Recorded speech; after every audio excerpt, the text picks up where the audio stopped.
আসসালামু আলাইকুম সুপ্রিয় শিক্ষার্থীরা, কেমন আছো সবাই? আমি আছি তোমাদের সাথে ফাহমিদা সুলতানা মিম। আজ আমরা কি পড়ব বলো তো? তোমরা নিশ্চয়ই স্ক্রিনে দেখতে পাচ্ছ। আজ আমরা পড়ব সপ্তম শ্রেণী বাংলাদেশ ও বিশ্ব পরিচয়। তবে আমাদের পড়াশোনার আজকে মূল টপিকস কি? আজ আমরা পড়ব পঞ্চম অধ্যায় বাংলাদেশ ও বাংলাদেশের নাগরিক। তবে তোমাদের মনে প্রশ্ন জাগতেই পারে যে নাগরিক জিনিসটা কি এবং নাগরিককে এবং কাদেরকে নাগরিক বলা হয়, তাই না? তো ধরো তোমাকে আমি কিছু প্রশ্ন করছি এবং তুমি বলবে যে আসলে নাগরিক কি তাদের কি বলা হয়। ধরো তুমি রাস্তায় কি করলে, ময়লা ফেললে, তখন কি হবে? দেশটা নোংরা হবে না? পরিবেশটা নষ্ট হবে না? আবার তুমি সেই একই ব্যক্তি আবার গাছ লাগালে, তখন কি হবে? পরিবেশটা তখন সতেজ থাকবে, সুন্দর থাকবে, তাই না? তো এই কাজগুলো কারা করে? আমরা করি। আমরা কারা? আমরা হচ্ছে নাগরিক। অর্থাৎ বাংলাদেশ আমাদের দেশ, ঠিক আছে? বাংলাদেশ হচ্ছে আমাদের নিজের মাতৃভূমি, আমাদের দেশ। তো এই দেশে যারা বাস করে তারা হচ্ছে নাগরিক, অর্থাৎ আমরা নাগরিক। যেহেতু আমরা বাংলাদেশে বাস করি, আমরা হচ্ছে কি বাংলাদেশের নাগরিক, তাই না? তো দেখো এখানে কি লিখেছে যে পঞ্চম অধ্যায় বাংলাদেশ ও বাংলাদেশের নাগরিক। আশা করি আমরা নাগরিক জিনিসটা কিছুটা হলেও বুঝতে পেরেছি। এখন আমরা বিস্তারিতভাবে আলোচনা করব যে আসলে বাংলাদেশ ও বাংলাদেশের নাগরিক কি, কাদেরকে বলা হয় এবং তাদের দায়িত্ব এবং কর্তব্য কি, কি করলে নাগরিক হওয়া যায় এবং নাগরিক হতে হলে কি কর্তব্য ও দায়িত্ব রয়েছে, এই সবগুলো আমরা এখন বিস্তারিতভাবে আলোচনা করব। তো চলো আমরা কথা না বাড়িয়ে মূল পাঠটি শুরু করে দিই। দেখো, প্রথমেই লিখেছে রাষ্ট্রের উন্নতি নাগরিকের যোগ্যতা ও দক্ষতার উপর অনেকাংশ নির্ভরশীল। নাগরিক কিন্তু একটা দেশের জন্য আশীর্বাদ, আবার অনেক ক্ষেত্রে এই সেম একই ব্যক্তি কিন্তু আবার দেশের জন্য অভিশাপ। তো এখানটা দেখতে হবে কোন ক্ষেত্রে নাগরিকটা অভিশাপ এবং কোন ক্ষেত্রে নাগরিকটা আমাদের জন্য আশীর্বাদ স্বরূপ। তো এখানে লিখেছে যে রাষ্ট্রের উন্নতি হচ্ছে নাগরিকের যোগ্যতা ও দক্ষতার উপর নির্ভর করে। একজন নাগরিকের কিন্তু যোগ্যতা এবং দক্ষতার উপর আমরা নির্ভর করতে পারবো যে রাষ্ট্রটা কতটুকু উন্নতির দিকে এগিয়ে যেতে পারে, ঠিক আছে? সুনাগরিক দেশের জন্য হবে সম্পদ। আমরা এখন পড়েছিলাম যে নাগরিক জিনিসটা কি, এখন আমরা পড়ব সুনাগরিক কি। সুনাগরিকের শুধু নাগরিক হলে কিন্তু দেশের জন্য সম্পদ হবে না। নাগরিকের কিছু গুণাগুণ আছে, যেই গুণাগুণগুলো তার মধ্যে থাকলে তবে সে কি হবে, দেশের একজন সুনাগরিক, দেশের একজন সম্পদ হিসেবে কি হবে, পরিণত হবে।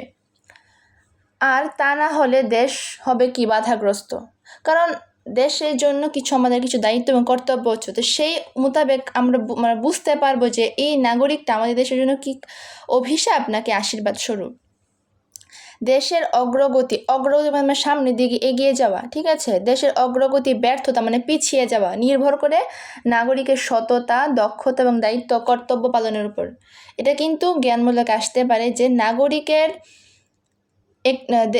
নাগরিকের সততা, দক্ষতা, দায়িত্ব পালনের উপর কি নির্ভর করে একটা দেশের কি সামনের দিকে আগাবে না পিছনের দিকে পড়ে থাকবে। এটা নির্ভর করে কি একটা নাগরিকের সততা, তারপরে হচ্ছে কি দক্ষতা এবং দায়িত্ব কর্তব্য, সে দেশের জন্য কি করতে পারছে। একজন নাগরিককে হতে হবে সুনাগরিক। নাগরিক হলে হবে না, নাগরিকটাকে হতে হবে কি সুনাগরিক। সুনাগরিক মানে হচ্ছে ভালো গুণের অধিকারী যারা। বর্তমান অধ্যায়ে নাগরিকের প্রয়োজনীয় গুণাবলী এর প্রতিবন্ধকতা মানে হচ্ছে বাধা, গুরুত্ব, এটা কতটুকু গুরুত্ব মানে পরে আমাদের রাষ্ট্রের উপর বা দেশের উপর, এগুলো এখন জানবো। ইত্যাদি দিক সম্পর্কে আমরা এখন কি করব, জানবো। তো আশা করি তোমরা নাগরিক জিনিসটা বুঝতে পেরেছো। নাগরিক হচ্ছে কারা? আমরা একটা দেশে যে বসবাস করি এবং যে সুযোগ সুবিধাগুলো রাষ্ট্র থেকে গ্রহণ করি সেগুলো হচ্ছে নাগরিক। এবং সুনাগরিক কারা? এই নাগরিকের মধ্যে একটা নাগরিকের মধ্যে যার মধ্যে ভালো গুণ আছে, সততা, দক্ষতা, দায়িত্ব, কর্তব্য যার মধ্যে রয়েছে, সে হচ্ছে কি সুনাগরিক, ঠিক আছে? সুনাগরিক ভালো গুণের অধিকারী।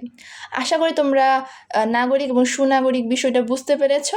তো দেখো আমরা এই পাঠ শেষে কী শিখতে পারবো বা জানতে পারবো। প্রথমে আছে সুনাগরিকের গুণাবলী, অর্থাৎ একটা নাগরিকের কি গুণ থাকা দরকার। তারপর আছে বাংলাদেশের সুনাগরিক হওয়ার ক্ষেত্রে প্রতিবন্ধকতা বা বাধাগুলো বর্ণনা করতে পারবো এবং প্রতিবন্ধকতাগুলো দূরীকরণের উপর ব্যাখ্যা করতে পারবো। মানে সুনাগরিক হওয়ার জন্য যে বাধাগুলো আছে এগুলো ব্যাখ্যা করতে পারবো এবং এই বাধাগুলো থেকে কিভাবে আমরা রেহাই পেতে পারি বা উদ্ধার হতে পারি সেগুলো আমরা ব্যাখ্যা করতে পারবো, দূর করতে পারবো। তারপর আছে বাংলাদেশের আর্থসামাজিক উন্নয়নে আর্থ মানে হচ্ছে সামাজিক উন্নয়নে সুনাগরিকের গুরুত্ব ব্যাখ্যা করতে পারবো। তারপর আছে কি নাগরিকের অধিকার ও অর্জন ও দায়িত্ব সম্পর্কে বর্ণনা করতে পারবো। তো এই বিষয়গুলো একটা সুনাগরিক হতে হলে একটা দেশের জন্য কি কি করতে হবে সেইগুলো আমরা এখন বিস্তারিতভাবে আলোচনা করব, ঠিক আছে?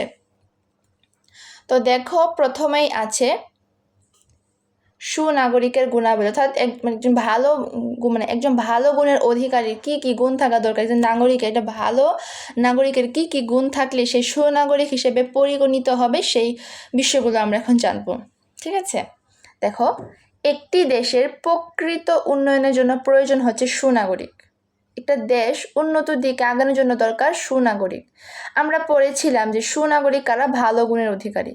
এখন আমরা পড়বো সেই ভালো গুণগুলো কি কি। দেখো, কেউ সুনাগরিক হয়ে জন্মগ্রহণ করে না, কেউ কিন্তু সুনাগরিক জন্মগ্রহণ করি না। আমাদের কাজকর্মে এবং আমরা দেশের প্রতি কি কি করছি সেটার উপর ভিত্তি করে আমরা সুনাগরিক কি না, নাকি সুনাগরিক কি নাকি না, সেই বিষয়গুলো আমরা এখন বুঝতে পারবো এবং আমরা এখন রাষ্ট্রের জন্য কি কি করতে পারি সেই বিষয়গুলো আমরা এখন জানতে পারবো আমাদের কাজকর্মের মাধ্যমে। সুনাগরিকতা অর্জন করতে হয়। একটা মানুষ কিন্তু সুনাগরিক জন্মগ্রহণ করে না, তাকে সুনাগরিক নিজেকে হতে হয়। সুনাগরিকের কতগুলো গুণ বা বৈশিষ্ট্য থাকে, যে এই বৈশিষ্ট্যগুলো দেখে আমরা বুঝতে পারবো যে সে একজন দেশের সুনাগরিক, ঠিক আছে? এগুলো অর্জনের মাধ্যমে একজন নাগরিক সুনাগরিকে পরিণত হয়। আমরা যেহেতু বাংলাদেশ জন্মগ্রহণ করেছি, আমরা সকলে কি নাগরিক, কিন্তু সকলে কিন্তু সুনাগরিক না। সুনাগরিকের কিছু কি থাকে, গুণ থাকে এবং কিছু কি থাকে, বৈশিষ্ট্য থাকে।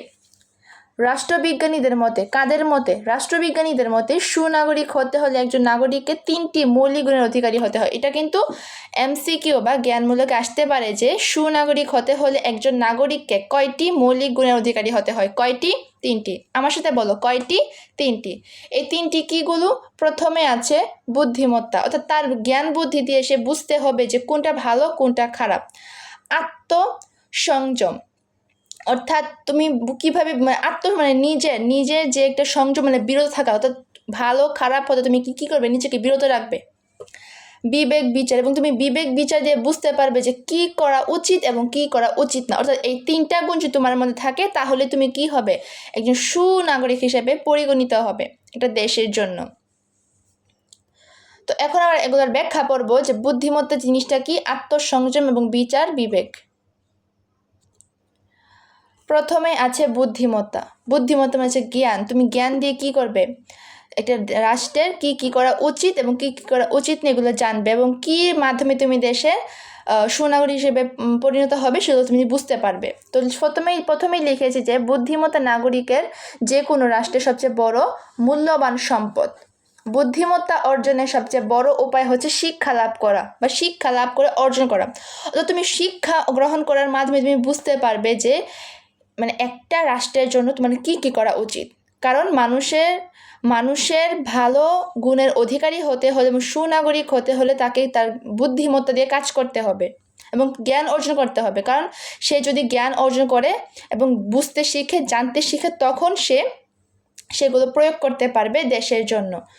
অতএব নাগরিকের যথার্থ শিক্ষায় শিক্ষিত হতে হবে। অর্থাৎ শিক্ষিত নাগরিক দেশের জন্য আশীর্বাদ স্বরূপ। সে বুঝতে শিখবে কোনটা ভালো কোনটা খারাপ। দক্ষ, যোগ্যতা এগুলো তার শিক্ষার মাধ্যমে কি পাবে, প্রকাশ পাবে। কারণ বুদ্ধিমান নাগরিক উপযুক্ত প্রতিনিধি নির্বাচন, দক্ষতার সাথে দেশ পরিচালনা এবং রাষ্ট্রের গুরুত্বপূর্ণ ভূমিকা রাখতে পারে। অর্থাৎ যখন তুমি শিক্ষিত হবে তখন তুমি বুঝতে পারবে যে এবং তুমি বুঝতে পারবে কাদেরকে নির্বাচনের মাধ্যমে তুমি দেশ পরিচালনার দায়িত্ব দিতে পারবে, এবং তুমি ভোটের মাধ্যমে তুমি কি করবে, একজন ব্যক্তিকে তুমি কি করবে, দেশ পরিচালনার জন্য যাতে সে সক্ষম তেমন একটা ব্যক্তিকে তুমি কি করবে, নির্বাচন করবে এবং রাষ্ট্রের উন্নয়নে কি কি করা উচিত সেই বিষয়গুলো তুমি বুঝতে পারবে। তো আমরা তখন তো বুদ্ধিমান নাগরিকের কি রয়েছে, উপযুক্ত প্রতিনিধি নির্বাচন করার ক্ষমতা রয়েছে, বুঝার শক্তি রয়েছে, তারপরে আছে কি দক্ষতার সাথে দেশ পরিচালনা করার জ্ঞান রয়েছে, তারপরে রাষ্ট্রের উন্নয়নে গুরুত্বপূর্ণ ভূমিকা রাখতে পারে কারা, বুদ্ধিমান, যারা বুদ্ধিমত্তার সাথে কি করে, জ্ঞান অর্জন করে। এই জন্য বাবা মায়ের উচিত সন্তানের যথাযথ শিক্ষা দেওয়া, সরকারের দায়িত্ব উপযুক্ত শিক্ষার ব্যবস্থা নিশ্চিত করা। যে বাবা মার উচিত কি করা, সন্তানের শিক্ষা দেওয়া, কারণ শিক্ষা দেওয়ার মাধ্যমে সে কি করতে পারবে, ভালো মন্দ বিচার করার সার কি থাকবে, জ্ঞান থাকবে এবং সে বুঝতে শিখবে যে কি তার দেশের জন্য কি করা উচিত এবং কি করা উচিত না। সরকারেরও কি করতে হবে, এই বিষয়ে কি করতে হবে, উপযুক্ত শিক্ষার ব্যবস্থা করতে হবে, স্কুল প্রতিষ্ঠান বিশ্ববিদ্যালয় সব কিছু উপযুক্ত করে তৈরি করতে হবে, ব্যবস্থা করতে হবে।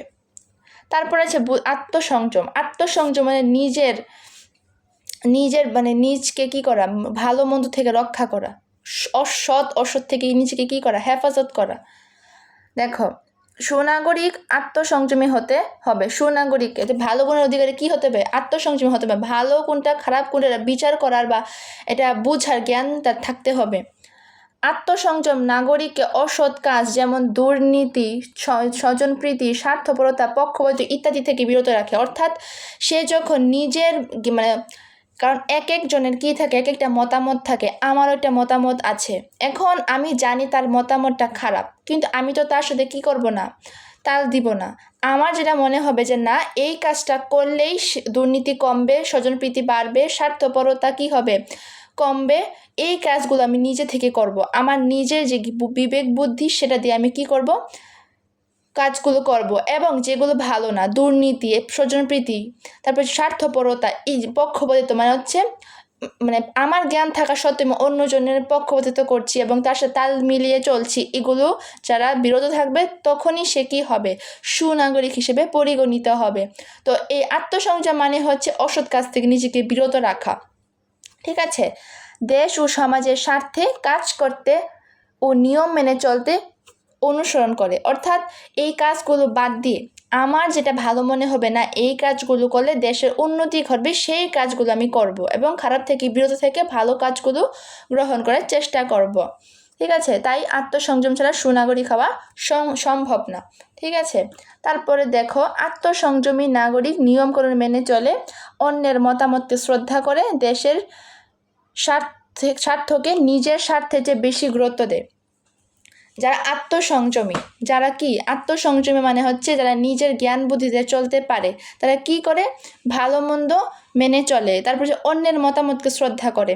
যেহেতু কারণ আমি তো প্রথমেই বললাম যে প্রত্যেকের কিন্তু মতামত আছে, আমি আমার মতামত যদি ভালো মনে করি আমি বলবো, তারটা যদি ভালো হয় আমরা শুনবো, কিন্তু তারটা যদি খারাপ হয় সেটা আমি মেনে চলতে পারবো না, কারণ এটা দুর্নীতির মধ্যে অন্তর্ভুক্ত, ঠিক আছে। তো আমি যেটা মনে করব দুর্নীতি মুক্ত, সেই কাজগুলো আমি করব। এবং যারা অন্যের মতামতকে শ্রদ্ধা করে, তারপর হচ্ছে দেশের স্বার্থকে নিজের স্বার্থের চেয়ে বেশি প্রাধান্য দেয়, অন্যায় কাজ ও দলীয় স্বার্থপরতা থেকে বিরত থাকে। যারা অন্যায় কাজ করে, যারা দলীয় কাজ করে, তাদের থেকে আমরা কি করব, বিরত থাকব এবং রাষ্ট্রের সর্বাধিক মঙ্গলের জন্য কাজ করব।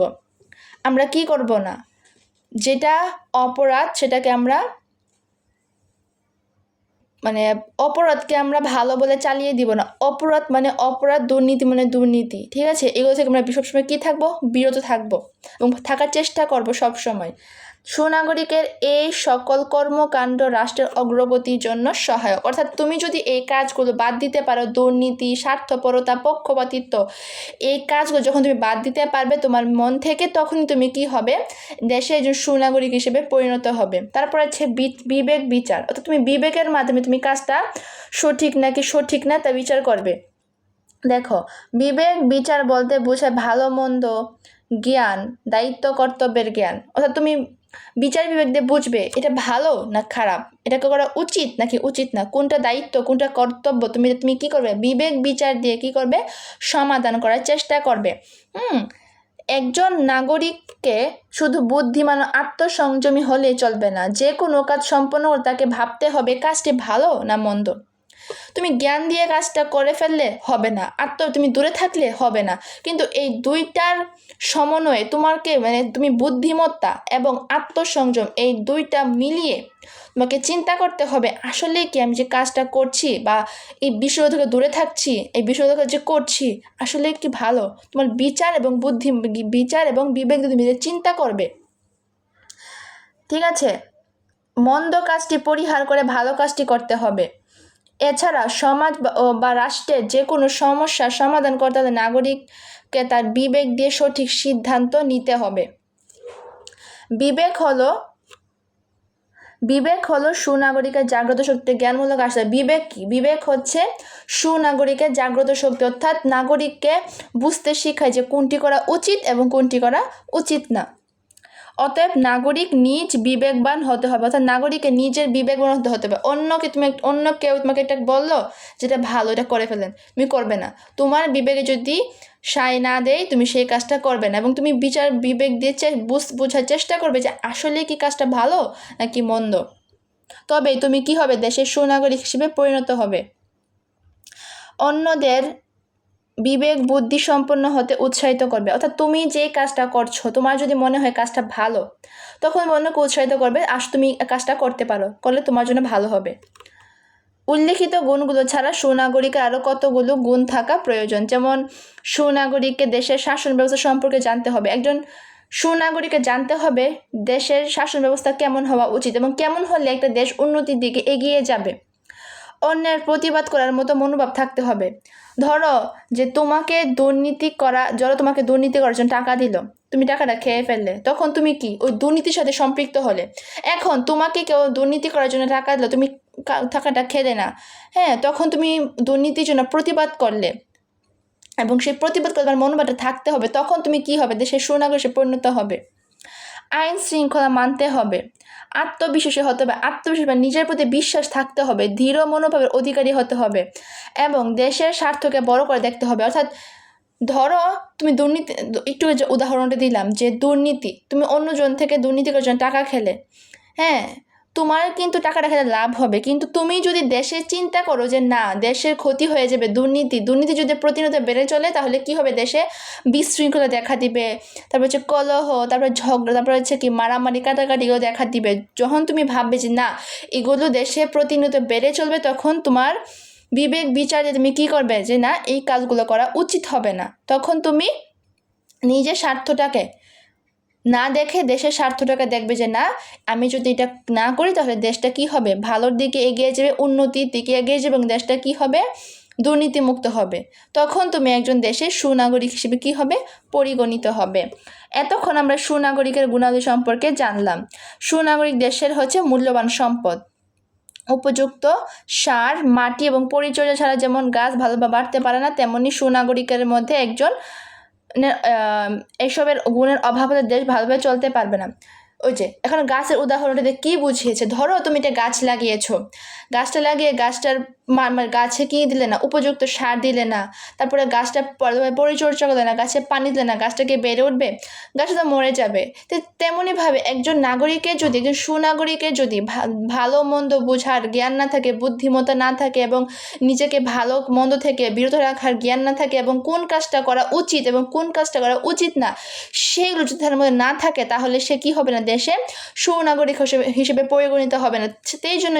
সেই জন্যই গাছটা দিয়ে আমাদেরকে সুনাগরিকের একটা পার্থক্য বুঝিয়েছে যে গাছ যদি আমরা সুন্দরভাবে পরিচর্যা করি এবং সেই কাজগুলো করি তাহলে কি হবে? গাছ পরিপূর্ণভাবে বেড়ে উঠবে। কিন্তু তেমনইভাবে আমরা যদি সুনাগরিকের যদি এই গুণাগুণগুলো থাকে তাহলে সে দেশের যে মূল্যবান সম্পদ হিসেবে কি হবে? পরিণত হবে। ঠিক আছে, তারপর দেখো, অতএব আমাদের ভবিষ্যৎ নাগরিকের অবশ্যই এই গুণগুলো অর্জন করতে হবে। যদি আমাদের মধ্যে না থাকে, আমাদের ভিতরে এগুলো কী করতে হবে? আয়ত্ত করতে হবে। তাহলে আমরা আমাদের প্রিয় মাতৃভূমিকে বিশ্বের বুকে উন্নত সমৃদ্ধশীল দেশ হিসেবে কী করতে? প্রতিষ্ঠা করতে সক্ষম হব। আশা করি তোমরা বুঝতে পেরেছ। অর্থাৎ সুনাগরিকের, এটা তোমরা মনে রাখবে যে একজন সুনাগরিকের কয়টি গুণ থাকা দরকার? 3টি। কি? বুদ্ধিমত্তা, আত্মসংযম, বিবেক, বিচার। এবং তোমরা এই 3টিকে সংক্ষিপ্ত আকারে মুখস্থ করার চেষ্টা করবে, কারণ সৃজনশীলের 3 নম্বরে এই কোয়েশ্চনটা আসতে পারে যে একজন নাগরিকের কয়টি বৈশিষ্ট্য থাকা প্রয়োজন বা সংক্ষেপে আলোচনা করো। তখন তোমরা পয়েন্ট আকারে এই 3টা ব্যাখ্যা দিবে খুব সুন্দর করে, ঠিক আছে? এবং তোমরা খুব সহজে ফুল মার্কস পেয়ে যাবে। তোমরা কিন্তু অবশ্যই এই 3টা ভালোভাবে পড়ার চেষ্টা করবে।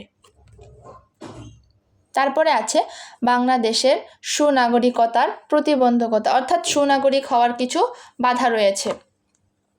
সুনাগরিক অর্জনের ক্ষেত্রে রয়েছে বিভিন্ন প্রতিবন্ধকতা, বিভিন্ন ধরনের বাধা রয়েছে। কারণ সুনাগরিকের গুণগুলো পরিবার ও সমাজ ও রাষ্ট্রের পরিবেশ দ্বারা কী হয়, প্রভাবিত হয়। কারণ একটা সমাজ যখন বসবাস করবে বা একটা পরিবারে যখন তুমি থাকবে, তখন তোমরা তোমাদের মধ্যে এই পরিবার থেকেই তোমাদের কি হবে, সুনাগরিকের সে প্রভাবটা পড়বে। কারণ তোমাদের পরিবারের মানুষদেরকে তুমি দেখে শিখবে। আমাদের সমাজে রয়েছে নানা ধরনের আর্থসামাজিক ও রাজনৈতিক সমস্যা। এগুলো বাংলাদেশের নাগরিকের সুনাগরিক হওয়ার উপায় ওঠার ক্ষেত্রে প্রতিবন্ধকতা হিসেবে কাজ করে। অর্থাৎ আমরা যখন একটা পরিবার থেকে, একটা সমাজ থেকে এবং রাষ্ট্র থেকে আমরা বুঝবো যে কোনগুলো সুনাগরিক, যখন ভালো করে বুঝবো তখন আমরা সুনাগরিক পরিণত হবো। কিন্তু যখন আমরা বুঝবো না যে তাদের মধ্যে যখন সুনাগরিকতার কোনো চিহ্ন আমরা তখন দেখবো, তখন আমরা কী হবে, তখন নানা ধরনের বাধা সৃষ্টি হবে। তো যখন বাধা সৃষ্টি হবে তখন কি হবে, তখন আমাদের সুনাগরিক হয়ে যে বেড়ে ওঠার যে ক্ষমতাটা তখন সেটা কি হবে, হারিয়ে ফেলবো। তখন আমরা সুনাগরিকের বিষয়গুলো ভালোভাবে আয়ত্ত করতে পারবো না, ঠিক আছে? তাহলে নির্লিপ্ততা, সাধারণত কাজের প্রতি নাগরিকের উদাসীনতাকে বলা হয় নির্লিপ্ততা। ধরো আমি একজন সুনাগরিক, এখন আমার মধ্যে যদি সুনাগরিকের কোনো কিছু করার যদি ইচ্ছা না থাকে, তখন কি হবে, তখন সেটাকে আমরা কি বলবো, নির্লিপ্ততা। আমার কোনো ইচ্ছা নেই, উদাসীন, হইলে হয়েছে না হইলে না, এরকম মনোভাব। বিভিন্ন কারণে নির্লিপ্ততা তৈরি হয়, যেমন নিরক্ষরতা। এই যে আমার যে মনে যে উদাসীনতা, আমার যে কাজ করার যে ইচ্ছাটা নেই, যে নাগরিক হিসেবে এই গুণগুলো থাকলে যে আমি সুনাগরিক হিসেবে পরিণত হবো, সেই ইচ্ছাটা যে আমার মধ্যে নেই, তো এই ইচ্ছা না থাকার কিছু তো কারণ অবশ্যই আছে। তখন সেই কারণগুলো কি, নিরক্ষরতা। যখন তোমার মধ্যে জ্ঞান থাকবে না, তোমার যখন বোঝার শক্তি থাকবে না যে এই কাজগুলো করলে হয়েছে না করলে হয়েছে, যখন তুমি এটা বুঝবে না, তখন যেটা বড় কারণ কি, শিক্ষার অভাব। যখন তোমাদের শিক্ষার অভাব থাকবে, তখন তুমি মনে এই উদাসীনতা কাজ করবে। তারপর আছে উপযুক্ত শিক্ষার অভাব, অলসতা। অলসতা মানে কি, আমরা একটা প্রবাদ বলি না, অলসতা হচ্ছে শয়তানের কারখানা। অর্থাৎ অলস জীবনযাপন করা কখনোই উচিত না। তারপর আছে কি, দারিদ্রতা ও কাজে অনীহা। এই বিষয়গুলো যখন তুমি থাকবে, তখন তোমার মধ্যে একটা অনীহা সৃষ্টি হবে যে সুনাগরিক হইলে হয়েছে না হলে না, তখন আমার কিছু একটা হেল্পফুল থাকবে না, ঠিক আছে? তারপর দেখো, আমাদের দেশে নাগরিকদের মধ্যে এ জাতীয় নির্লিপ্ত লক্ষ্য করা যায়। এই উদাসীনতা আমরা লক্ষ্য করি কি, আমাদের নিজেদের নাগরিকদের মধ্যে আমরা লক্ষ্য করি। এর ফলে রাষ্ট্রের সামাজিক ও রাজনৈতিক বিভিন্ন কাজে অংশগ্রহণ করতে তারা চায় না।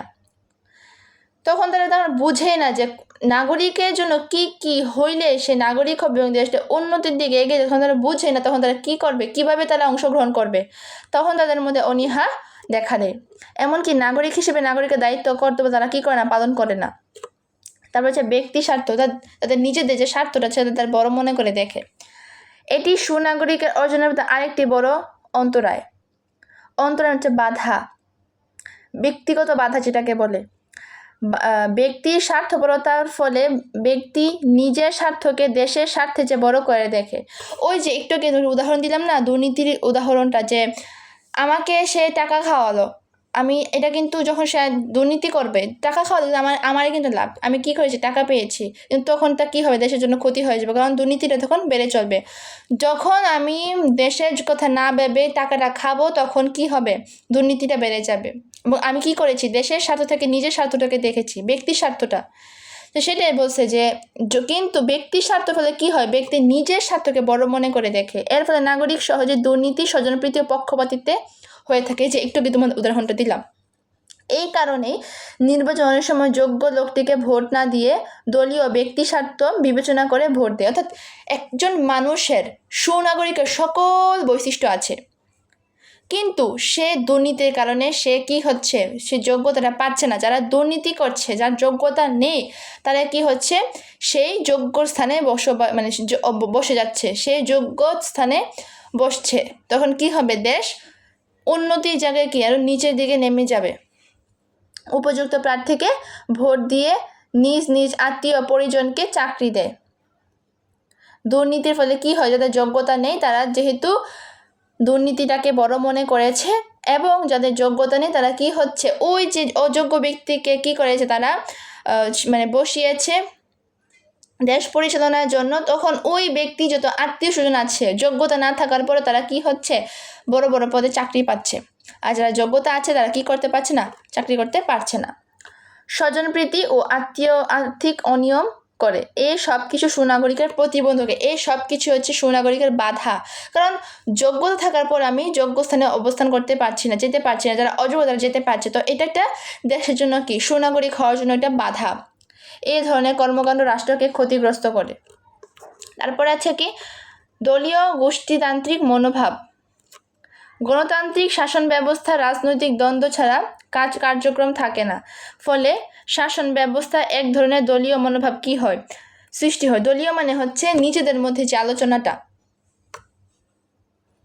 গণতন্ত্র আমাদেরকে বিভিন্ন মতের প্রতি শ্রদ্ধাশীল হতে শেখায়, কিন্তু গণতন্ত্র আমাদের শেখায় কি, সকলের মতামতটাকে প্রাধান্য দেওয়া। কিন্তু গণতান্ত্রিক শাসন ব্যবস্থায় রাজনৈতিক দল ছাড়া কি নেই, দল থাকার কারণে এটা কার্যকর হতে পারছে না, কারণ তারা ব্যক্তি স্বার্থটাকে বড় করে দেখছে। কিন্তু একই ব্যবস্থা আবার নিজ দলের মধ্যে গোষ্ঠী প্রতি একই রকম বিরোধী দলের লোকেদের প্রতি এরকম আচরণ তার সুনাগরিকের প্রতি একটি বড় বাধা হয়ে দাঁড়ায়। গণতন্ত্র যেহেতু সকলের মত প্রকাশের একটা মাধ্যম, সেটা কি করতে পারছে না, বাধা সৃষ্টি হচ্ছে, কারণ দলীয় মতবাদের কারণে কি হচ্ছে, এটা বাধা সৃষ্টি হচ্ছে।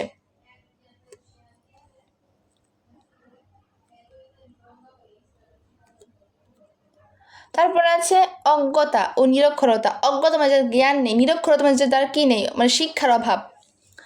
অজ্ঞ ও নিরক্ষরতা অনেক কিছুই জানতে ও বুঝতে পারে না, কারণ তাদের জ্ঞানই, তাদের শিক্ষার অভাব। আমাদের দেশে প্রায় 1/5 নাগরিক নিরক্ষর। কত? 1/5 মানে 50-এর অধিক। যারা লেখাপড়া জানেন তাদের অনেকেই স্বল্প শিক্ষিত, ফলে তারা প্রয়োজনীয় ক্ষেত্রে সঠিক সিদ্ধান্ত নিতে কি হয়, ব্যর্থ হয়। তাদের উপর রাষ্ট্রের দেওয়া দায়িত্ব সঠিকভাবে তারা পালন করতে পারে না, কারণ তাদের কি নেই, উপযুক্ত শিক্ষা নেই। উপযুক্ত শিক্ষা না থাকার কারণে তারা বুঝতে পারে না যে কোনটি করা দেশের জন্য ভালো এবং কোনটি করা দেশের জন্য মন্দ, তারা বুঝতে পারে না। অতএব বাংলাদেশের বিপুল সংখ্যক নাগরিককে সুনাগরিক হিসেবে গড়ে তুলতে তাদের উপযুক্ত শিক্ষায় শিক্ষিত করতে হবে। অর্থাৎ অজ্ঞতা মানে হচ্ছে তাদের জ্ঞান নেই, আর নিরক্ষরতা মানে যারা বুঝতে পারে না, লিখতে পারে না যে আসলে মানে সুনাগরিকের কি কি বৈশিষ্ট্য থাকলে সে দেশের জন্য ভালো এবং দেশটাকে উন্নতির দিকে নিয়ে যাবে এবং দক্ষ যোগ্যতার মাধ্যমে সে সুনাগরিকে পরিণত হবে। যাদের মধ্যে সেই জ্ঞানটা নেই তারা কি হবে, দেশের জন্য অভিশাপ। তো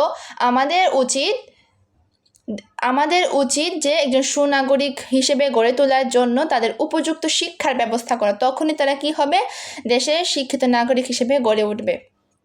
তারপর আছে ধর্মান্ধতা। সুনাগরিকের বিকাশে ধর্মান্ধতা বিরাট অন্তরায় মানে বাধা। ধর্মান্ধতা ব্যক্তিকে অন্য ধর্মের প্রতি বিদ্বেষী করে তোলে। ধর্মান্ধতা মানে কি, অন্য ধর্মের প্রতি বিরোধিতা করা। ঠিক আছে, যেমন আমি মুসলিম, আমি হিন্দু ধর্মকে অজ্ঞ করলাম, ব্যঙ্গ করলাম, এগুলো করা ঠিক হবে না, এগুলো করা ঠিক নয়। প্রত্যেকের ধর্মই প্রত্যেকের কাছে শ্রেষ্ঠ, তো আমাদের উচিত প্রত্যেকের ধর্মকে শ্রদ্ধা করা। এ ধরনের মনোভাব বিভিন্ন ধর্মের লোকেদের মধ্যে বিভেদ ও সংঘাত সৃষ্টি করে। যখন আমি মুসলমান, এখন আমার ধর্মের বিরুদ্ধে যদি কেউ কথা বলে তখন আমি তোকে ছেড়ে কথা বলবো না। তো সেম একইভাবে প্রত্যেক ধর্মের মানুষ তাদের একই মনোভাব নিয়ে রাখে। যখন তুমি এক ধর্মের সাথে অন্য ধর্মের পার্থক্য করবে, বিভেদ দেখা দিবে, তখন তাদের মধ্যে কি হবে, ঝগড়া, কলহ এবং বিশৃঙ্খলা দেখা দিবে। তো এই মনোভাবগুলো আমাদের মনে কখনোই আনা উচিত না। এই ধরনের পরিস্থিতি দেশের সংহতি, উন্নতি ও প্রগতিকে বিনষ্ট করে।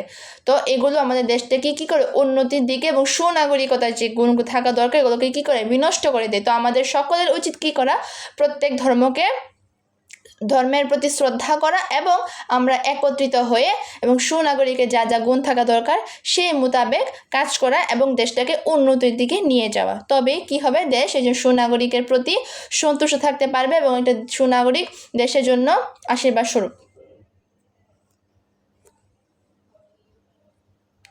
তারপর হচ্ছে দাম্ভিকতা। দাম্ভিকতা মানে হচ্ছে কি, নিজেকে বড় মনে করা। এটি কিন্তু একটা নেতিবাচক, এটা খারাপ একটা চারিত্রিক বৈশিষ্ট্য, যা এর ফলে ব্যক্তি নিজেকে অন্যের চেয়ে বড় মনে করে। এটা কিন্তু তোমাদের মধ্যে অনেকেরই কিন্তু এই গুণ থাকতে পারে, ঠিক আছে? এগুলো কিন্তু কখনোই করা উচিত না। যখন তুমি নিজেকে ছোট মনে করবে, ছোট মনে করা মানে তুমি যে কিছুই পারছো না, কিছুই বুঝছো না, বিষয়টা কিন্তু এমন না। যখন তুমি, যারা বেশি জানে তারা কম ব্যাখ্যা করে এবং তারা শুনে আসলে কোনটা খারাপ কোনটা মন্দ। কিন্তু যারা কম জানে তখন তারা নিজেকে কী করে, যারা কম জানে, আমরা একটা কথা জানি না যে অল্প বিদ্যা ভয়ঙ্কর, সেম একইভাবে যখন তুমি কম জানবে তখন তোমার মধ্যে অহংকারটা বা নিজেকে বড় মনে করার যে একটা মন মানসিকতা সেটা তৈরি হবে। কিন্তু যখন তুমি বেশি জানবে তখন তুমি অল্প কথা বলবে, কিন্তু এটা খুবই ইফেক্টিভ হবে। তো এইটা কখনোই করা যাবে না। যদি তোমাদের মধ্যে থেকে থাকে অবশ্যই তুমি এটা বাদ দিবে, কারণ যখন তুমি এটা বাদ দিতে পারবে তখন তুমি নিজেকে একটা প্রশান্তি অনুভব করতে পারবে। তো নিজেকে কখনোই বড় মনে করা যাবে না, ঠিক আছে? তুমি তো জানো তুমি কি কি জানতেছো বুঝতেছো, তো তোমার তো জানার কোনো প্রয়োজন নেই, কাউকে জানানোর প্রয়োজন নেই। যখন তোমার সাথে মানুষের কথা বলতে আসবে এবং তোমাকে কিছু জিজ্ঞাসা করবে, যখন বলতে পারো তখন তারা বুঝতে পারবে যে না, সে একজন সুনাগরিকের বৈশিষ্ট্য তার মধ্যে আছে এবং সে একজন ভালো মনের অধিকারী। তো তোমরা কখনোই নিজেকে বড় মনে করবে না। তো বড় মনে করবে না বলে যে তুমি ছোট হয়ে যাবে এমনটা না, তুমি অবশ্যই বড় থাকবে। অন্যের মতামতকে গুরুত্ব দিতে হবে। যখন তোমার কাছে কেউ আসবে তখন তুমি তার মতামতটা শোনার চেষ্টা করবে এবং তোমার যদি মনে হয় যে না বিষয়টা ভালো না, তুমি বলবে যে তোমার কাজটা ভালো হচ্ছে না, বিনয়ীর সাথে কথা বলবে।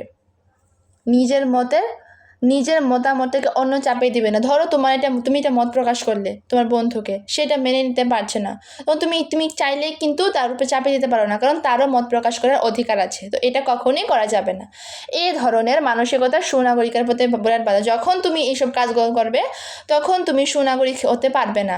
যখন তুমি এই কাজগুলো পরিত্যাগ করবে তখন তুমি একজন সুনাগরিক হিসেবে কী হবে, পরিণত হবে। আশা করি বুঝতে পেরেছ।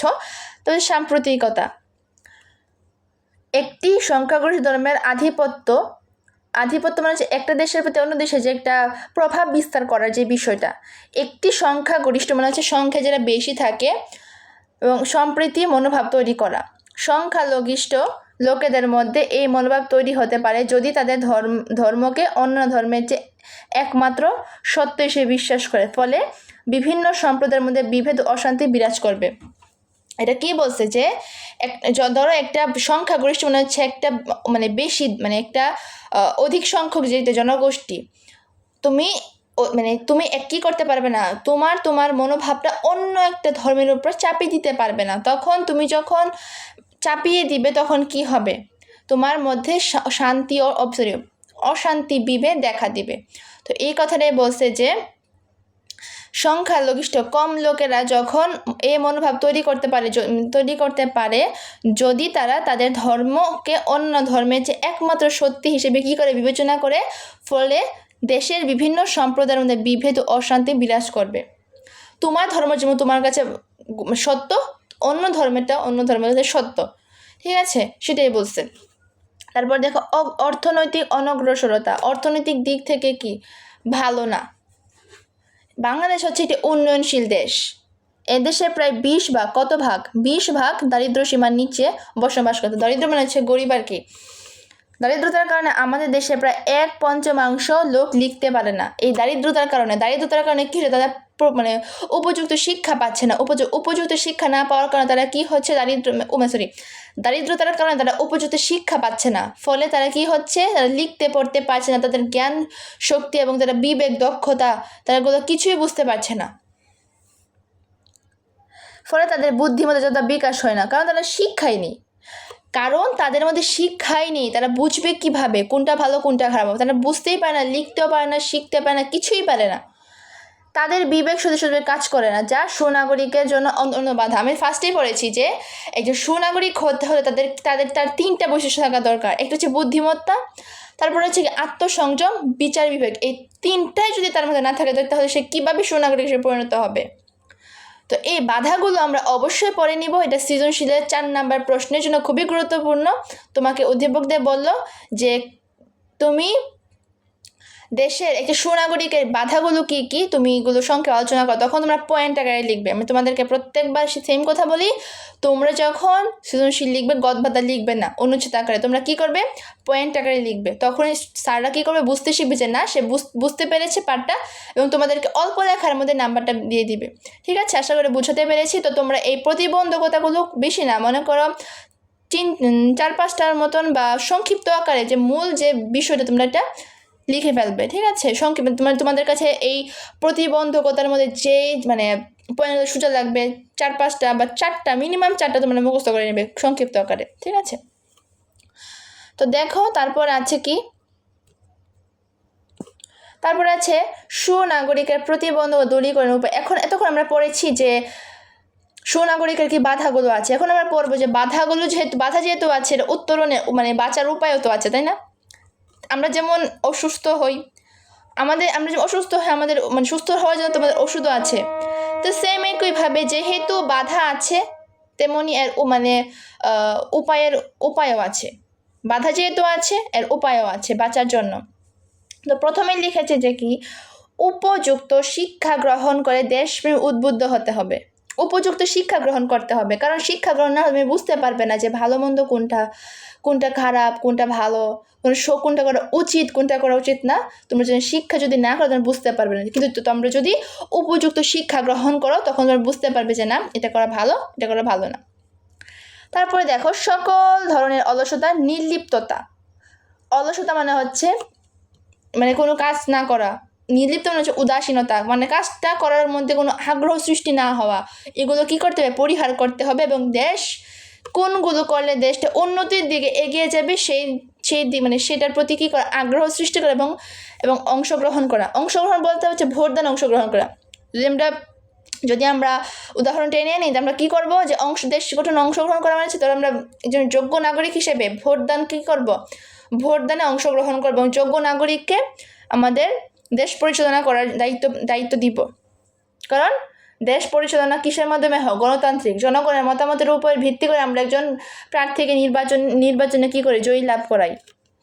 তারপর আছে কি, ব্যক্তির চেয়ে দেশকে বড় মনে করে ব্যক্তির সাথে পরিত্যাগ করতে হবে। অর্থাৎ তুমি নিজের স্বার্থকর্তাকে বড় করে দেখবে না, দেশটা কিভাবে উন্নতির দিকে এগিয়ে যায় সেটাই ভালো করে দেখবে। যখন কি হবে, দেশে শান্তি শৃঙ্খলা বজায় থাকবে এবং তুমি সুন্দরভাবে বেঁচে থাকার যে একটা বেঁচে থাকার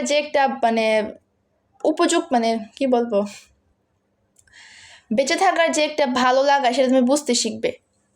তারপরে দেখো আছে, দলীয় মনোভাব পরিত্যাগ করে সর্বজনীন মনোভাব পোষণ করতে হবে। অর্থাৎ তোমরা দলীয় হচ্ছে এককভাবে যেটা করা, আর সার্বজনীন সকলের।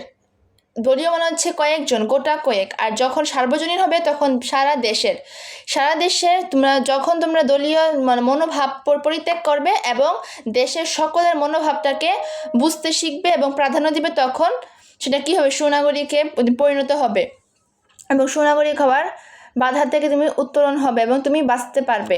তারপরে আছে, শুধু ধর্ম, বর্ণ, গোষ্ঠী ইত্যাদি বেঁধে মানুষকে পৃথক না করে সকলের প্রতি সম আচরণের মনোভাব জাগ্রত করতে হবে। অর্থাৎ তুমি হিন্দু, আমি মুসলমান, সে বৌদ্ধ, সে খ্রিস্টান, এই মনোভাব ত্যাগ করে সকলে মিলে কী করতে হবে, একে অপরের আচরণের প্রতি, মতামতের প্রতি গুরুত্ব দিতে হবে এবং সেই বিষয়ে সজাগ দৃষ্টি রাখতে হবে। তারপর আছে দাম্ভিকতা। হচ্ছে নিজেকে বড় মনে করা যাবে না। দাম্ভিকতা পরিহার করতে হবে, সকলের কল্যাণে মতের উপর কী করে গুরুত্ব দিতে হবে। তোমার মতামতের যেমন গুরুত্ব আছে, আমার মতামতেরও সমানভাবে কী আছে, গুরুত্ব আছে। তো নিজেকে বড় না করে অপরের মতামতটাকে আমরা প্রাধান্য দিব এবং আমার মতামতটাকে অন্যজনকে বোঝানোর চেষ্টা করবো যে না আমি তো এটা ভাবতেছি, তুমি কি এটা ভাবতেছো, কোনটা করলে ভালো, কোনটা করলে ভালো না, এই মতামতটা তোমরা কী করবে, আলোচনা করবে, কিন্তু কখনোই তুমি তোমার মতামতটাকে অন্যজনের উপর চাপিয়ে দিতে পারো না, কারণ সকলের মতামত প্রকাশের কি আছে, অধিকার আছে যে সুনাগরিক হিসেবে।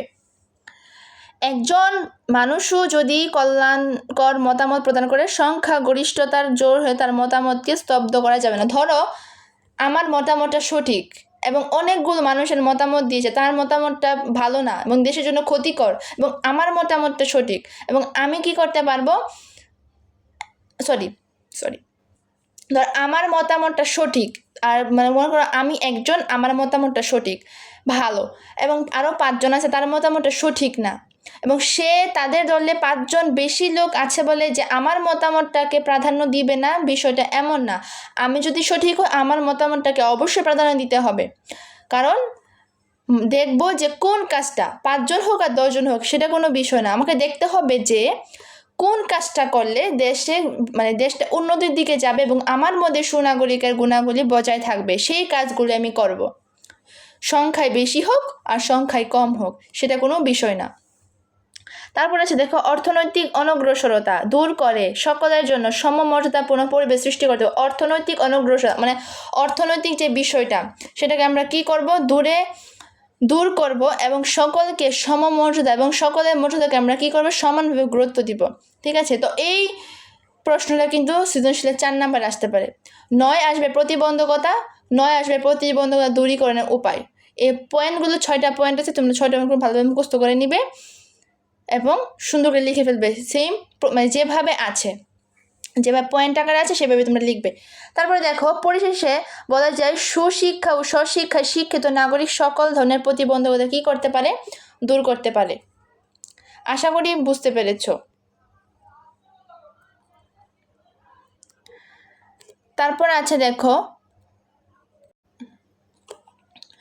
দেখো বাংলাদেশের আর্থসামাজিক উন্নয়নে সুনাগরিকের গুরুত্ব। আর্থ মানে হচ্ছে অর্থনৈতিক যেই অবস্থানটা আছে বা যে বিষয়টি আছে। একটি উন্নয়নশীল দেশ হিসেবে আমাদের বাংলাদেশের বিভিন্ন ধরনের আর্থসামাজিক সমস্যা রয়েছে। এগুলোর মধ্যে উল্লেখযোগ্য নিরক্ষরতা, বেকারত্ব, দারিদ্র্য, দুর্বল অর্থনীতি ও আইন শৃঙ্খলা পরিস্থিতি, দুর্নীতি, অধিক জনসংখ্যা ইত্যাদি। এগুলোর কারণে কি হয়, অর্থনীতিতে বাধা সৃষ্টি করে। অর্থনৈতিক দিক থেকে আমরা কি হতে পারি না, সচ্ছল হতে পারি না, উন্নত দিকে এগিয়ে যেতে পারি না, কারণ তোমার যদি ভালো মন্দ বোঝার সেই জ্ঞানটাই না থাকে, তাহলে তুমি কীভাবে এটা দেশটাকে অর্থনৈতিক সচল রাখবে। বেকারত্ব বৃদ্ধি পাচ্ছে, দারিদ্রতার কারণে সে উপযুক্ত শিক্ষা গ্রহণ করতে পারছে না, দক্ষ হতে পারছে না, প্রশিক্ষণের মাধ্যমে যে একটা অর্থনৈতিক যে চাকাটাকে সচল করবে সেটা করতে পারছে না, আইন শৃঙ্খলা পরিস্থিতি, দুর্নীতি অধিক হওয়ার কারণে কি হচ্ছে, অর্থনৈতিক যে বিষয়টা এটা খুবই নিম্নতর হয়ে যাচ্ছে। প্রতিযোগিতামূলক বর্তমান বিশ্বে বাংলাদেশকে একটি উন্নত রাষ্ট্র হিসেবে প্রতিষ্ঠা করতে হলে এই সমস্যার সমাধান অপরিহার্য। আমরা যদি আমাদের দেশটাকে উন্নত দিকে নিয়ে যেতে চাই, তাহলে আমাদের এই বিষয়গুলো অবশ্যই কী করতে হবে, পরিহার করতে হবে এবং বাদ দিতে হবে, এবং দক্ষ যোগ্যতা সম্পন্ন প্রশিক্ষণের মাধ্যমে এবং নাগরিকদেরকে কী করতে হবে, স্বশিক্ষায় শিক্ষিত করতে হবে, যেন আমরা আমাদের অর্থনৈতিক চাকাটা সচল রাখতে পারি। কিন্তু সরকারের একার পক্ষে এইসব সমস্যা সমাধান করা সম্ভব নয়। এই জন্য নাগরিকদের সক্রিয় ভূমিকা পালন করতে হবে। সুশাসন প্রতিষ্ঠা করার জন্য দেশের জনগোষ্ঠীকে দক্ষ ও সুনাগরিক হিসেবে গড়ে তুলতে হবে। এই যে বললাম, নাগরিককে কী করতে হবে, দক্ষ এবং সুনাগরিক হিসেবে গড়ে তুলতে হবে। তার জন্য কী দরকার, শিক্ষিত করা এবং নাগরিককে শিক্ষার ব্যবস্থা করে দেওয়ার। একমাত্র সুনাগরিকতার পক্ষে দেশের এইসব আর্থসামাজিক সমস্যার সুষ্ঠু সমাধান যথাযথ ভূমিকা পালন করা সম্ভব। আমরা জানি সুনাগরিকের 3টি গুণ থাকা দরকার: বুদ্ধি, আত্মসংযম, বিচার বিবেক। আমরা শুরুতে পড়েছি যে সুনাগরিক হওয়ার জন্য এই 3টা গুণ অবশ্যই থাকা দরকার: বুদ্ধিমত্তা, আত্মসংযম, আরেকটা হচ্ছে কি বিচার বিবেক। এই 3টা দ্বারা আমরা কি করতে পারবো, যে সুনাগরিক হিসেবে নিজে তাকে গণ্য করতে পারবো। সুনাগরিকেরা রাষ্ট্রীয় সমস্যার সমাধানের জন্য উপযোগী দক্ষ হয়। যখন তার মধ্যে বিষয় থাকবে তখনই সে কী হবে, দেশের একজন উপযোগী এবং দক্ষ নাগরিক হিসেবে পরিণত হবে। কারণ সুনাগরিক সহজে আর্থসামাজিক সমস্যা বুঝতে পারে এবং তাদের বুদ্ধিমত্তা, বিচার বিবেক দ্বারা সমস্যা দূরীকরণে প্রত্যাশিত ভূমিকা পালন করতে পারে। যখন তার মধ্যে শিক্ষার গুণগুলো থাকবে তখন তারা বুঝবে যে কোনটি করা উচিত, কোনটি করা উচিত না, কোনটি করলে সে দেশটাকে উন্নতির দিকে যাবে এবং কোনটি না করলে সে দেশটা উন্নতির দিকে যাবে না, সেই বিষয়গুলোতে সে কী করতে পারবে, বুঝতে শিখবে। তো আমাদের অবশ্যই শিক্ষার মানটাকে এবং শিক্ষাটাকে প্রাধান্য দিতে হবে এবং সেই মতো আমাদেরকে কাজ করতে হবে এবং আমাদেরকে সকলকে শিক্ষার বিষয়ে এবং সচেতন করতে হবে যে শিক্ষা যদি না করে সে দক্ষ হতে পারবে না, যোগ্যতা অর্জন করতে পারবে না এবং সে দক্ষ প্রশিক্ষণের মাধ্যমে অর্থনৈতিক চাকাটাকে কী করতে পারবে না, সচল রাখতে পারবে না। অতএব সুনাগরিক দেশের জন্য মূল্যবান সম্পদ। সুনাগরিক বিভিন্ন সমস্যা প্রতিবন্ধকতা দূরীকরণের মাধ্যমে সমাজ ও সরকারকে সঠিক পথে পরিচালনা ও আত্মনির্ভরশীল এবং উন্নত দেশে প্রতিষ্ঠা করতে হবে। আত্মনির্ভরশীল মানে হচ্ছে কি, নিজের প্রতি যে নির্ভরশীলতা। একজন নাগরিকের যদি কি থাকে, জ্ঞান থাকে এবং সে বুঝতে পারে যে কোনটা করা ভালো কোনটা করা ভালো না এবং কোনটা হলে দেশটা উন্নতির দিকে যাবে, যখন তার মধ্যে নিজের প্রতি একটা বিশ্বাস আসবে এবং সে অন্যের প্রতি নির্ভরশীল হতে হবে না যে অন্য একজন বলো সে কথা শুনে আমি কাজটা করে ফেললাম এবং আমি বোঝার চেষ্টা করলাম না আসলে যে সে আমাকে বিষয়টা বললো সেটা ভালো না খারাপ। ঠিক আছে, যখন আমি নিজের মধ্যে থেকে আনতে পারবো এবং বুঝতে পারবো যে না আমি যেটা করছি সেটা ভালো, তখন তুমি কী হবে, নিজের প্রতি যে একটা কনফিডেন্স তুমি ফিরে পাবে এবং তুমি আত্মনির্ভরশীল হবে। তখন কী হবে, দেশ উন্নত দেশ হিসেবে কী হবে, প্রতিষ্ঠা লাভ করবে। তো আমরা আশা করি বুঝতে পেরেছি যে বাংলাদেশের আর্থসামাজিক উন্নয়নের নাগরিকের গুরুত্বটা কী। দেখো,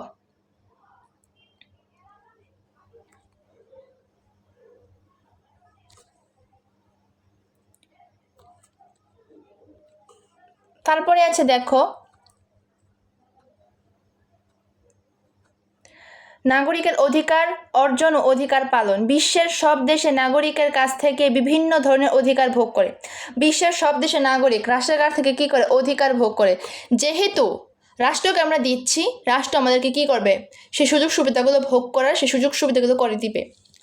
বিনিময়ে নাগরিকদেরকে আমাদের কী করা উচিত, কিছু দায়িত্ব কর্তব্য আছে। আমরা শুধু নিলেও চলবে না, আমাদের কিছু দিতে হবে। তেমনি রাষ্ট্র আমাদেরকে যেমন দিচ্ছে তেমনি আমাদেরকে নিচ্ছে, আমরা যেমন দিচ্ছি আমরা নিচ্ছি। এরকম আদান প্রদানের মাধ্যমে কি হয়, একটা দেশ উন্নতির দিকে কি হয়, অগ্রগতি হয় বা অগ্রসর হয়। আমরা বাংলাদেশের নাগরিক। আমরা কোন দেশের নাগরিক, বাংলাদেশের নাগরিক। জন্মসূত্রে আমরা এর নাগরিকত্ব অর্জন করেছি। নাগরিক হিসেবে ভালোভাবে বেঁচে থাকার জন্য আমরা সরকারের কাছ থেকে বিভিন্ন ধরনের সামাজিক, অর্থনৈতিক, রাজনৈতিক অধিকার ভোগ করি এবং বিভিন্ন ধরনের সুযোগ সুবিধা কী করি, গ্রহণ করে থাকি। প্রথমে আমরা কি পড়েছি, একজন সুনাগরিক হিসেবে আমাদের রাষ্ট্রের প্রতি কিছু কী রয়েছে, দায়িত্ব রয়েছে এবং রাষ্ট্রেরও আমাদের প্রতি কী রয়েছে, কিছু দায়িত্ব রয়েছে। আমরা যেহেতু নাগরিক থেকে সুযোগ সুবিধা ভোগ করছি, আমাদেরকে নাগরিককে দিতে হবে। নর্মালি আমরা যদি আমরা নর্মালি তোমাদেরকে উদাহরণ দিই, আমি যদি তোমার থেকে কিছু নেই, আমাকে অবশ্যই তোমাকে কোনো না কোনোভাবে সাহায্য করতে হবে। সেম একইভাবে আমি যদি কোনো বিপদে পড়ি, তুমি আমাকে একইভাবে সাহায্য করবে। তো এইসব আদান প্রদানের মাধ্যমে তো একটা দেশের মানুষদের মধ্যে রাষ্ট্র এবং নাগরিকের মধ্যে সুসম্পর্ক বজায় থাকে, তাই না?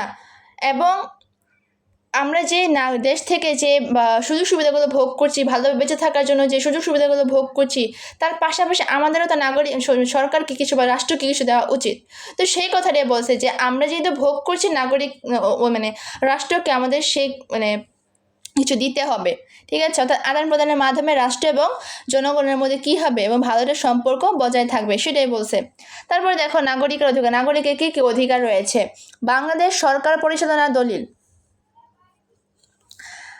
বাংলাদেশের সরকার পরিচালনার দলিল বাংলাদেশের সংবিধানের অধিকারগুলো উল্লেখ আছে। এগুলোকে বলা হয় নাগরিকের মৌলিক অধিকার। নাগরিকের কিন্তু কিছু মৌলিক অধিকার আছে এবং সংবিধানে সেগুলো কী আছে, লিপিবদ্ধ করা আছে, যা জাতি, ধর্ম, বর্ণ, লিঙ্গ নির্বিশেষে সকলের অধিকার। অর্থাৎ এই অধিকারগুলো যে আছে সেগুলো কিন্তু হিন্দু, মুসলমান, বৌদ্ধ, খ্রিস্টান কোনো ভেদাভেদ নেই। আমাদের হিন্দু, মুসলমান, বৌদ্ধ, খ্রিস্টান এগুলো বোঝার ঊর্ধ্বে আমরা হচ্ছে একজন মানুষ এবং আমরা হচ্ছে দেশের সম্পদ এবং সুনাগরিক হিসেবে দেশে আমরা কী করছি, বসবাস করছি। সেটাই হচ্ছে আমাদের একটা বড় সম্পদ। তো আমরা যে দেশের জন্য কী করছি এবং আমাদের যে কিছু মৌলিক অধিকার আছে এবং রাষ্ট্র থেকে যে আমরা যে অধিকারগুলো পেয়ে থাকি সেগুলো কোথায় আছে, সংবিধানে লিপিবদ্ধ করা আছে। এবং কী কী আছে এগুলো আমরা এখন কী করব, জানবো। দেখো, প্রথমে আছে জীবন ধারণের অধিকার।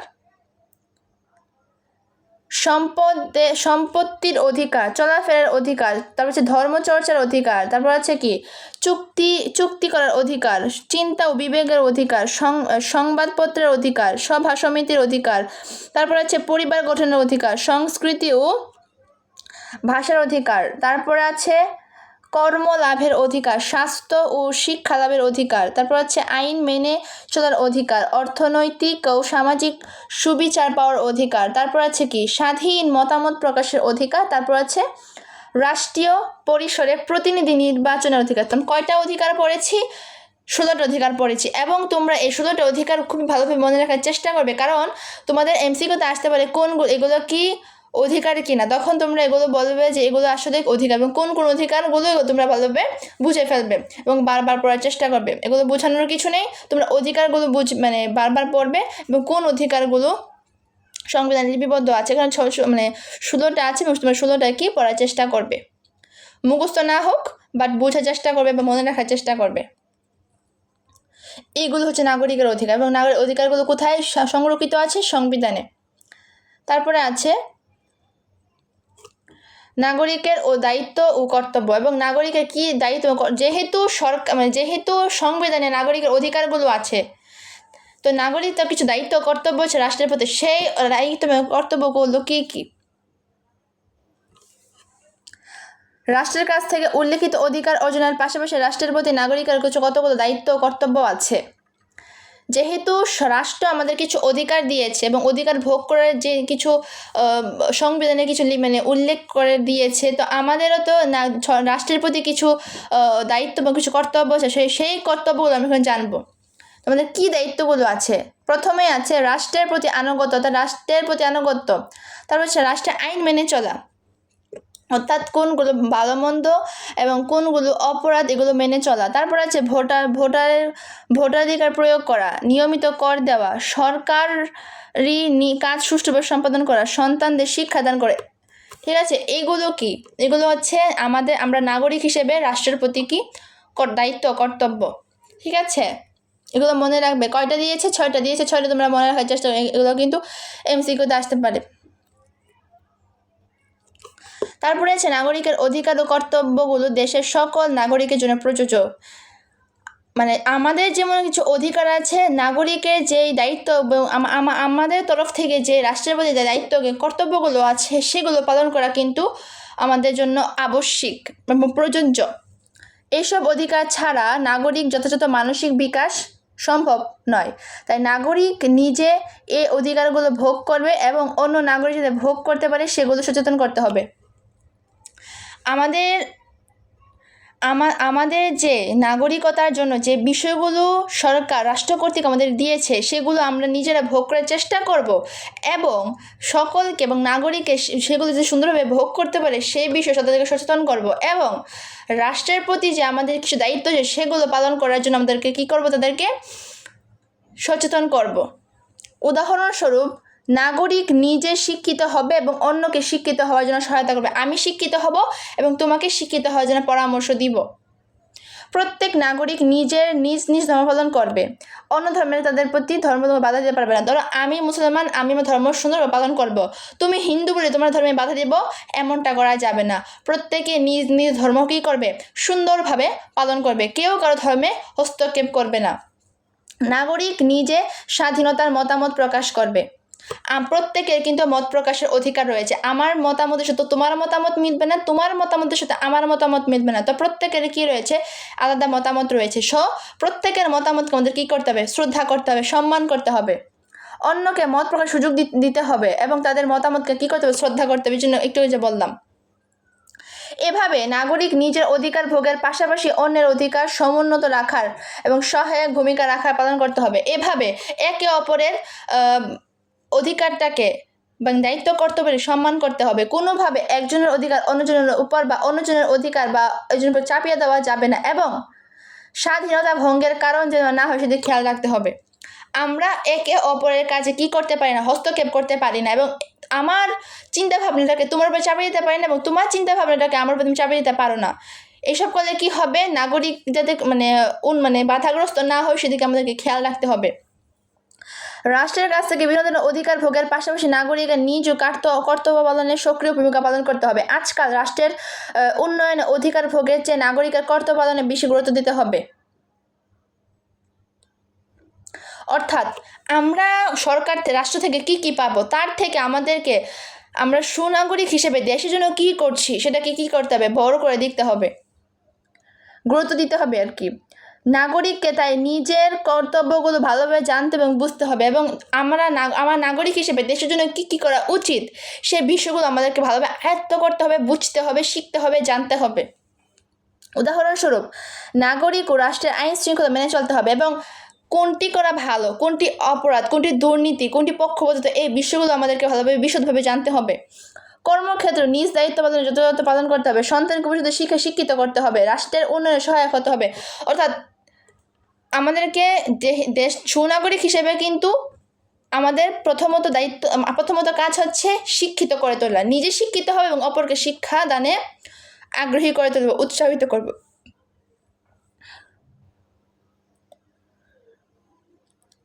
প্রকৃতপক্ষে নাগরিকের কর্তব্য পালনের মাধ্যমে রাষ্ট্রের প্রকৃত উন্নয়ন করবে। অর্থাৎ আমরা যখন এই বিষয়গুলো মানে মতামতের আদান প্রদান করবো এবং অন্য মতামতের শ্রদ্ধা করব, হ্যাঁ, এবং কোনটি কথা ভালো কোনটি কথা ভালো নিজের বিচার বুদ্ধির মাধ্যমে বিবেচনা করব, তখনই আমরা কি হব, একজন দেশের সুনাগরিক হিসেবে পরিণত হব। তো আমরা অবশ্যই বুঝতে পেরেছি যে সুনাগরিক জিনিসটা কি। নাগরিক আমরা যখন একটা দেশে জন্মগ্রহণ করেছি তখন কিন্তু আমরা সকলে নাগরিক, কিন্তু নাগরিক হলেই হবে না, নাগরিকটা হতে হবে সুনাগরিক, এবং সুনাগরিকের 3টি বৈশিষ্ট্য থাকা দরকার। প্রথমত হচ্ছে বুদ্ধিমত্তা, আত্মসংযম, আর হচ্ছে বিবেক বিচার। তো এই 3টি যখন থাকবে তখন তুমি কি হবে, একটা দেশের সুনাগরিক হিসেবে পরিগণিত হবে। এবং নাগরিক হওয়ার জন্য কিছু দায়িত্ব এবং কর্তব্য আছে, এবং নাগরিকতার জন্য সুনাগরিক হওয়ার জন্য কিছু বাধা আছে, এবং সুনাগরিকতার জন্য যে বাধা আছে সেটা থেকে উত্তরণের জন্য এবং দূর করার জন্য, বাধাটাকে দূর করার জন্য কিছু উপায় আছে। সেই বিষয়গুলো আমরা ভালোভাবে আলোচনা করব, এবং কোনগুলো নাগরিকের অধিকার, কোনগুলো রাষ্ট্রের অধিকার, এবং কোনগুলো নাগরিক রাষ্ট্রের জন্য করা উচিত, এবং রাষ্ট্র কীভাবে নাগরিকের জন্য করবে, সেই বিষয়গুলো আমরা আজকে বিস্তারিত আলোচনা করলাম। এবং তোমরা উপায়গুলো, তারপরে হচ্ছে বাধাগুলো ভালোভাবে পড়ার চেষ্টা করবে, কারণ এগুলো সিকো 4 নাম্বার 3 নাম্বার জন্য খুবই গুরুত্বপূর্ণ, এবং যে লাইনগুলো দাগিয়েছি তোমরা সেই লাইনগুলো দাগিয়ে ফেলবে। তো আজকের পর্বে আমি এতটুকু রাখলাম। এখানে দেখো এমসিকিউ আছে, তোমরা পাঠটা ভালো যদি পড়ো তোমরা অবশ্যই এমসিকিউ বুঝতে পারবে। এবং এখানে সৃজনশীল আছে, যদি তোমরা না বুঝো তোমাদের জন্য আমি সৃজনশীল অবশ্যই ক্লাস দিব, অবশ্যই তার জন্য আমাকে কমেন্ট করে জানাতে হবে। দেখো এখানে সংক্ষিপ্ত প্রশ্ন আছে, সৃজনশীল আছে, অবশ্যই পাঠটা পড়বে এবং তোমরা এগুলো নিজে সমাধান করার চেষ্টা করবে, এবং না বুঝলে আমাকে কমেন্ট করে অবশ্যই জানাবে। তো আজকের ক্লাসটা এই পর্যন্তই, কেমন লেগেছে অবশ্যই আমাকে কমেন্ট করে জানাবে, এবং তোমাদের যদি কোনো বিষয় আরও বিস্তারিতভাবে জানার থাকে আমাকে বলবে, আমি আরও ভালোভাবে তোমাদেরকে বোঝানোর চেষ্টা করব। তো আজকের ক্লাসটা এই পর্যন্ত, তোমরা তো সকলে ভালো থাকো, সুস্থ থাকো, আল্লাহ হাফেজ।